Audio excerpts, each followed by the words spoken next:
Hello friend, स्वागत है आपका अपने चैनल आज क्लास में। आज की इस वीडियो में गणित के काफ़ी महत्वपूर्ण सब्जेक्टिव क्वेश्चन हम आपको बताएंगे। जितना भी हम आपको सब्जेक्टिव क्वेश्चन बताएंगे वो आपके बोर्ड परीक्षा के लिए काफ़ी महत्वपूर्ण रहेगा। तो एक भी प्रश्न आप लोग स्किप मत कीजिएगा। वीडियो को प्लीज़ आप लोग शुरू से लेके अंत तक देखिएगा। और चैनल को अभी तक आप सब्सक्राइब नहीं किए हैं तो चैनल को सब्सक्राइब कर लीजिएगा। और सब्सक्राइब करने के बाद एक बेल आइकन आता है तो बेल आइकन को दबा के ऑल पे कर लीजिएगा, ताकि जब भी लाइव क्लास हो तो आपके पास नोटिफिकेशन पहुंचता रहे। तो आइए शुरू करते हैं पहले नंबर प्रश्न से। तो पहला नंबर प्रश्न है, यदि किसी एपी का 8वां पद 17 और 14वां पद 29 है तो उस एपी का प्रथम पद और सार्व अंतर ज्ञात करें। काफी महत्वपूर्ण प्रश्न है। यहाँ पे किसी एपी का 8वां पद 17 दिया है और 14वां पद 29 दिया है, तो एपी का प्रथम पद निकालना है और सार्व अंतर निकालना है। तो प्रथम पद को किससे सूचित करते हैं? ए से सूचित करते हैं और सार्व अंतर को डी से सूचित करते हैं। तो यहाँ पे आपको ए और डी का मान निकाल देना है। तो आइए इसे हल करते हैं। तो सबसे पहले लिखेंगे यहाँ पे हल और मान लेंगे कि एपी का प्रथम पद ए है और सार्व अंतर डी है। तो यहाँ पे लिख देते हैं कि माना कि एपी का प्रथम पद, माना कि एपी का प्रथम पद ए तथा सार्व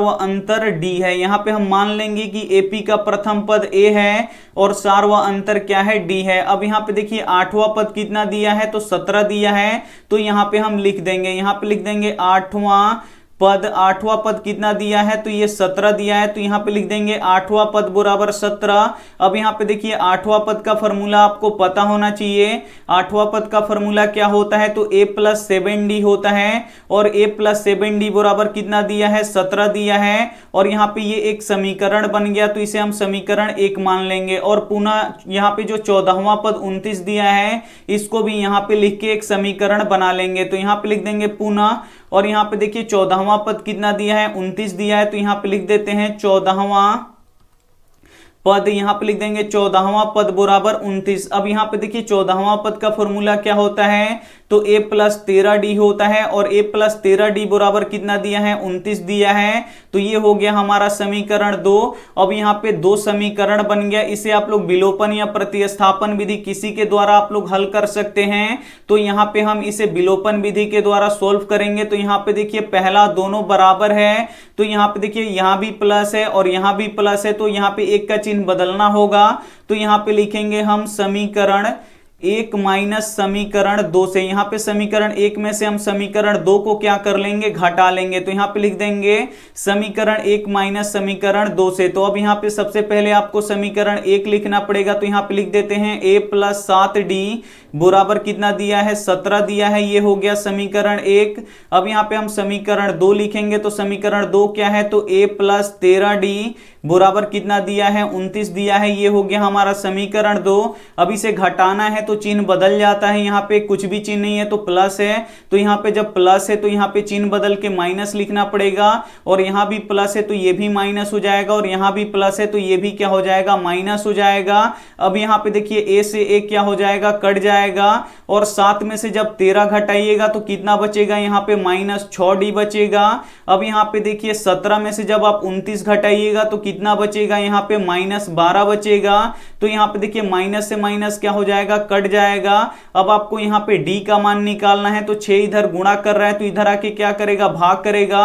यानी d बराबर कितना हो जाएगा? 12/6 हो जाएगा। इसे कटा दीजिए। कितना बार में कट जाएगा? 2 बार में कट जाएगा। यानी d का मान कितना निकल गया? यहाँ पे 2 निकल गया। और d क्या होता है? सार्व अंतर होता है। तो हमारा सार्व अंतर कितना निकल गया? 2 निकल गया।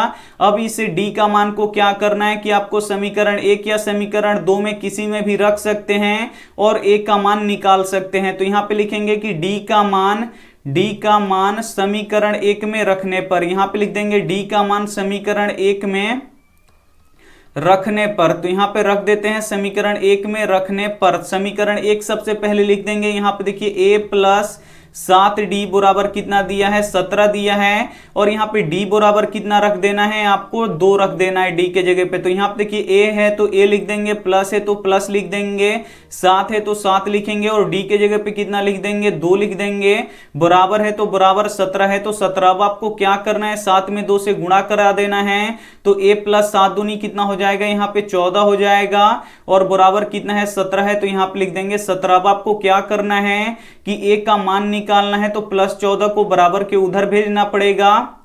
तो हम यहाँ पे भेज देते हैं, तो a बराबर कितना हो जाएगा हमारा 17, और ये प्लस 14 है तो बराबर के उधर जाएगा, तो क्या हो जाएगा, -14 हो जाएगा। तो a बराबर कितना हो जाएगा, 17 में से जब 14 निकलेगा कितना बचेगा, यहाँ पे 3 निकलेगा। यानी प्रथम पद a क्या होता है, प्रथम पद कितना निकल गया, 3 निकल गया, और सार्व अंतर कितना निकल गया, 2 निकल गया। तो यहाँ पे हम लिख देते हैं प्रथम पद, यहाँ पे हम लिख देते हैं प्रथम पद बराबर, यहाँ पे कितना निकल गया, 3 निकल गया, और सार्व अंतर कितना निकल गया, तो यहाँ पे हम लिख देते हैं सार्व अंतर बराबर, यहाँ पे कितना निकल गया, 2 निकल गया। यही निकालना था, तो ये हमारा निकल गया, और काफी अच्छी से आपको ये समझ में आ गया होगा। अगर समझ में आ रहा है तो वीडियो को प्लीज आप लोग शुरू से लेके अंत तक देखिएगा, और वीडियो को लाइक नहीं किया तो प्लीज आप लोग वीडियो को लाइक भी कर दीजिएगा। आइए देखते हैं अगला प्रश्न, 2 नंबर प्रश्न है कि एक वृत्त की त्रिज्या 21 सेंटीमीटर है, जो वृत्त के केंद्र पर 60 डिग्री का कोण बनाता है, तो चाप की लंबाई ज्ञात करें। काफी महत्वपूर्ण प्रश्न है। वृत्त की त्रिज्या कितना दिया है, 21 सेंटीमीटर दिया है, और जो वृत्त की त्रिज्या है ये वृत्त के केंद्र पर कितने डिग्री का कोण बनाता है, तो 60 डिग्री का कोण बनाता है। तो आपका ये जो चाप की लंबाई है इसे आपको क्या कर देना है, निकाल देना है। तो चाप की लंबाई का आपको फॉर्मूला पता होना चाहिए। अगर आपको नहीं पता है तो यहाँ पे हम लिख देते हैं, आप लोग याद कर लीजिएगा। चाप की लंबाई का फॉर्मूला क्या होता है, तो थीटा बटा 360 गुणे 2 पाई आर होता है। इसे आप लोग याद कर लीजिएगा, आपको नहीं याद होगा तो आइए इस प्रश्न को हल करते हैं। तो सबसे पहले लिखेंगे यहाँ पे हल, और यहाँ पे लिखेंगे चाप की लंबाई। तो यहाँ पे लिख देते हैं चाप की लंबाई। अब यहाँ पे देखिए चाप की लंबाई का आपको फॉर्मूला लिखना पड़ेगा। तो चाप की लंबाई का फॉर्मूला क्या होता है, तो थीटा बटा 360 गुणे 2 पाई आर होता है, यहाँ पे लिख देंगे। और थीटा का मान कितना दिया है, यानी कोण कितना दिया है, 60 डिग्री दिया है। तो थीटा के जगह पे हम 60 डिग्री लिख देंगे, और बट्टा के नीचे क्या है, 360 है, तो यहाँ पे लिख देंगे 360, और यहाँ पे 2 है तो 2, और पाई का मान कितना होता है, 22/7 होता है, तो यहाँ पे लिख देंगे 22/7। और आर क्या होता है, त्रिज्या होता है। तो त्रिज्या कितना दिया है, 21 सेंटीमीटर दिया है, तो यहाँ पे लिख देंगे 21 सेंटीमीटर। अब इसे कटा दीजिए, 0 से 0 कट जाएगा, और 6 के 36 कट जाएगा, और यहाँ पे देखिए 7 त्रिका ये 21 कट जाएगा, और यहाँ पे देखिए 3 दूना ये 6 कट जाएगा, और ये 2 से 2 कट जाएगा, और यहाँ पे बचेगा क्या, तो यहाँ पे 22 बचेगा, और यहाँ पे सेंटीमीटर बचेगा। तो 22 में सेंटीमीटर से गुणा कराएंगे तो ये क्या हो जाएगा, हमारा 22 सेंटीमीटर हो जाएगा। यानी चाप का लंबाई कितना निकल गया, तो 22 सेंटीमीटर निकल गया।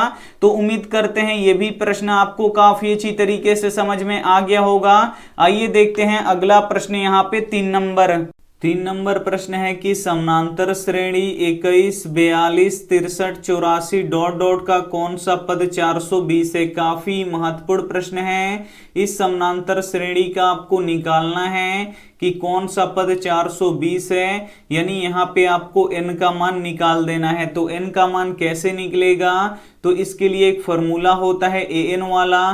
तो an बराबर क्या होता है, तो ये होता है a plus n-1 into D होता है। an क्या होता है, तो ये अंतिम पद होता है, और a क्या होता है, तो ये प्रथम पद होता है। और यहाँ पे आपको n का मान निकालना है, और d क्या होता है, तो सार्व अंतर होता है। तो सबसे पहले यहाँ पे आपको an का मान पता होना चाहिए। तो an का मान कितना दिया है, 420 दिया है, तो यहाँ पे लिख देंगे 420। उसके बाद आपको a का मान पता होना चाहिए। तो a क्या है, तो ये प्रथम पद होता है, और यहाँ पे देखिए समानांतर श्रेणी का प्रथम पद कितना है, 21 है, यानी a का मान कितना निकल गया, 21 निकल गया। और आपको n का मान निकालना है, तो इसको वैसे ही छोड़ दीजिए। उसके बाद आपको d का मान चाहिए। तो d क्या होता है, सार्व अंतर होता है। और सार्व अंतर कैसे निकाला जाता है, तो दूसरे पद में से पहले पद को घटाया जाता है। तो तो दूसरा पद 42 है, इसमें से पहले पद को घटाएंगे तो पहला पद कितना है 21 है, इसे हम घटा लेंगे। 42 में से 21 घटेगा, कितना बचेगा 21 बचेगा। सबका मान यहाँ पे निकल गया है, बस इसमें आपको क्या कर देना है, रख देना है। यहाँ पे देखिए an का मान कितना है 420 है, तो यहाँ पे लिख देंगे 420 बराबर है, तो बराबर a का मान कितना है 21 है, तो यहाँ पे लिख देंगे 21 प्लस है तो प्लस, और यहाँ पे देखिए आपको n का मान निकालना है तो इसको वैसे ही छोड़ दीजिए। और यहाँ पे अब आपको d का मान रखना है, तो d का मान कितना है 21 है, तो यहाँ पे लिख देंगे 21। अब आपको क्या करना है कि 21 में इन दोनों से अब आपको गुणा करा देना है। इधर 420 है तो इसको वैसे ही छोड़ दीजिए, यहाँ पे 21 है तो इसको भी वैसे ही रहने दीजिए। अब यहाँ पे देखिए 21 में जब आप n से गुणा कराइएगा तो ये 21n हो जाएगा, और यहाँ पे देखिए 21 में जब आप -1 से गुणा कराइएगा तो ये -21 हो जाएगा। अब आपको क्या करना है कि 21 में से 21 को घटा लेना है। जब आप 21 में से 21 घटाइएगा तो ये 0 हो जाएगा, ये दोनों क्या हो जाएगा, कट जाएगा। इधर क्या बच जाएगा 21n बच जाएगा। अब आपको n का मान निकालना है, तो 21 इधर गुणा कर रहा है तो इधर आके क्या करेगा, भाग करेगा, नहीं बट्टा के नीचे चला जाएगा, नहीं 420 बट्टा क्या हो जाएगा 21 बराबर के उधर क्या बच जाएगा n बच जाएगा। अब इसे क्या कर लीजिए, कटा लीजिए। 21 से 420 कितना बार में कटेगा, तो 21 दूना 42, ये 20 बार में कट जाएगा। 20 बराबर क्या हो गया हमारा n निकल गया, इसे या करके सीधा कर देंगे। n बराबर कितना निकल गया, 20 निकल गया। यही हमारा क्या हो जाएगा, सही आंसर हो जाएगा। कौन सा पद 420 है, तो 20वां पद 420 है। तो उम्मीद करते हैं ये प्रश्न आपको काफी अच्छी तरीके से समझ में आ गया होगा। आइए देखते हैं अगला प्रश्न 4 नंबर प्रश्न है, यदि अल्फा और बीटा बहुपद x² - 2x - 8 के शून्यक हो तो alpha plus beta minus alpha into beta का मान ज्ञात करें। काफी महत्वपूर्ण प्रश्न है। यहाँ पे इस बहुपद का दो शून्यक अल्फा और बीटा दिया गया है, तो आपको alpha plus beta minus alpha into beta का मान ज्ञात करना है। तो आइए इसका मान ज्ञात करते हैं। सबसे पहले लिखेंगे यहाँ पे हल। अब आपको लिखना पड़ेगा कि बहुपद x² - 2x - 8 के शून्यक अल्फा और बीटा है। तो यहाँ पे लिख देते हैं बहुपद